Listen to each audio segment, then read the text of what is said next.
लष्कर-ए-तोयबाचा commander Saifullah कसुरी उर्फ खालिद हल्ल्याचा mastermind असल्याची माहिती हाती. पाकिस्तानच्या रावळकोटमध्ये हल्ल्याचा कट रचल्याची माहिती.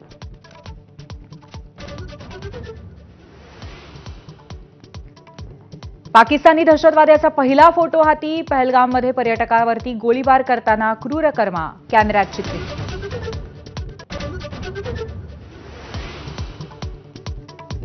पहलगाममध्ये 8 ते 10 दहशतवाद्यांकडून हल्ला, तर पोलिसांच्या वेशातल्या 2 ते 3 स्थानिकांनी दहशतवाद्यांची मदत केल्याची सूत्रांची माहिती.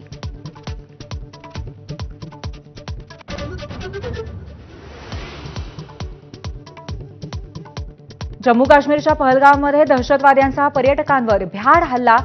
26 जणांचा मृत्यू, 17 जखमी. नाव आणि धर्म विचारून झाडल्या गोळ्या.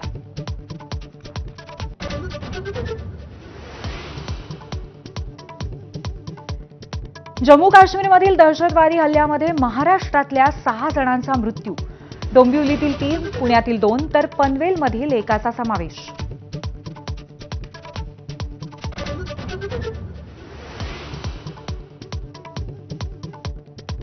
एनआयए करणार दहशतवादी हल्ल्याचा तपास. पथक करणार पहलगाममध्ये पाहणी. द रेझिस्टन्स फ्रंटने स्वीकारली हल्ल्याची जबाबदारी.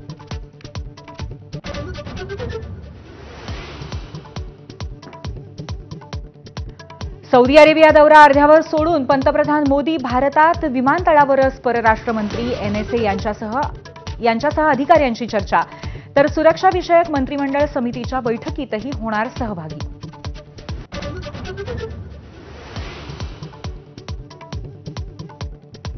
गृहमंत्री अमित शहांकडून पहलगाम हल्ल्यातील मृतांना श्रद्धांजली. जखमींची भेट घेणार, तर पहलगाममधील घटनास्थळाचीही पाहणी करणार.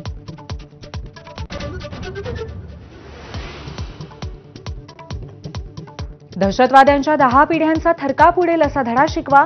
मनसे अध्यक्ष राज ठाकरे यांचा संताप. धर्म विचारून पर्यटकांना मारलं तर हिंदू म्हणून त्यांच्या अंगावर जाण्याचा सल्ला.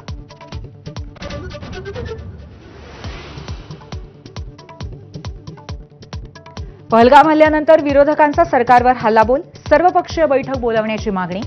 सुरक्षेचे पोकळ दावे सरकारने करू नयेत. राहुल गांधींची टीका, तर संजय राऊतांकडून राजीनाम्याची मागणी.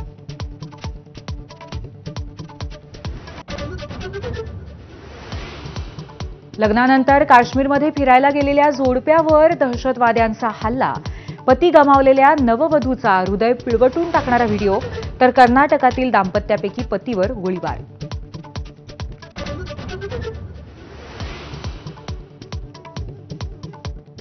काश्मीरमधल्या भ्याड